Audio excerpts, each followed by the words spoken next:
time to talk about books. And of course, I'm wearing my Harry Potter bathrobe. Actually, I'm not. It's super hot in here. You may be cool, Quidditch robe, but the temperature is not.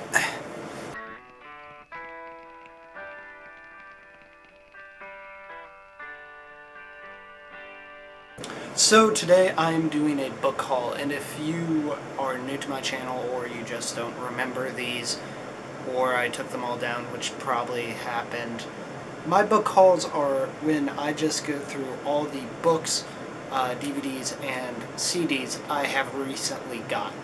This started because there's an awesome used bookstore in Nashville called McKay's, where they sell all three of those things plus some stuff, and I go there as much as my wallet will allow, but I can find some really great deals there. So I just go over. But since I haven't done one in so long, and I got all these books for school that were required, but a lot of them I'm actually interested in, I decided just to go through not only stuff that I bought recently, but also the stuff I had to buy for school. So this might be a bit longer, and I might break up into 2 videos, but let's see. First, starting with music, and I don't have the physical things because they're in the car, but when I went to McKay's last, I got the Lord of the Rings Return of the King soundtrack, which I'm a huge soundtrack nerd, and in my opinion, out of the 3 Lord of the Rings movies, that's the best soundtrack. I think you can make an argument for Fellowship to have the best soundtrack, and definitely the best song is from the second, from Two Towers with Gollum's song, but I think overall that's the best one, and so I got that one, and I also got a CD just full of Tchaikovsky music because I love Tchaikovsky. I made it my goal that before I went to college I would get all the extended editions of Lord of the Rings, and I did. Now, Fellowship and Return of the King I got at McKay's for about $6 to $9 each. I don't exactly remember the prices. And then I got Two Towers at another store in Nashville in Madison called The Great Escape, which is just DVDs, music, and comics. And it's a really good place, and they're actually moving to a bigger building.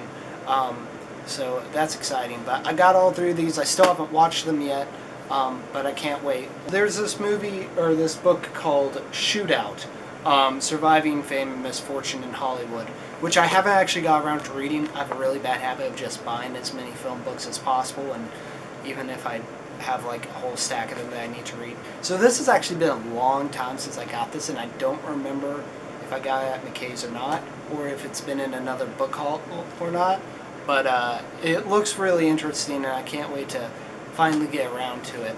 And then there's this book, which I thoroughly recommend, which is called Easy Riders and Raging Bull, basically going through the late 60s and 70s of Hollywood.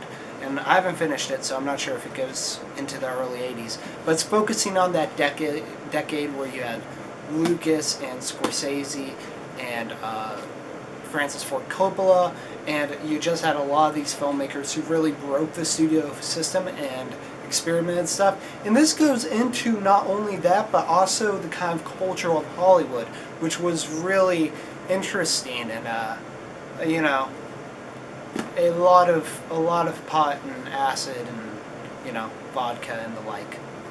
And just really entertaining to hear this kind of stuff, and it really does paint a picture of these different characters. Then when I was in, I went to Haiti this summer, and when I was in the airport on my way there, I finished the book that I was reading, which is called The Go-Getter, which I got for a scholarship. It's only 5 chapters. I'd suggest it. It's pretty good. And I would include it in the book haul, but it's at my home in Nashville and not here in my dorm room. But because I had finished that, I needed a book for the flight, and so I bought The Name of the Wind in the bookstore at the airport. And The Name of the Wind, as you can see, I actually haven't made that much progression through it, just because, first off, I got probably about a month ago, and I'm a pretty slow reader, but also I've just been busy these last couple of weeks.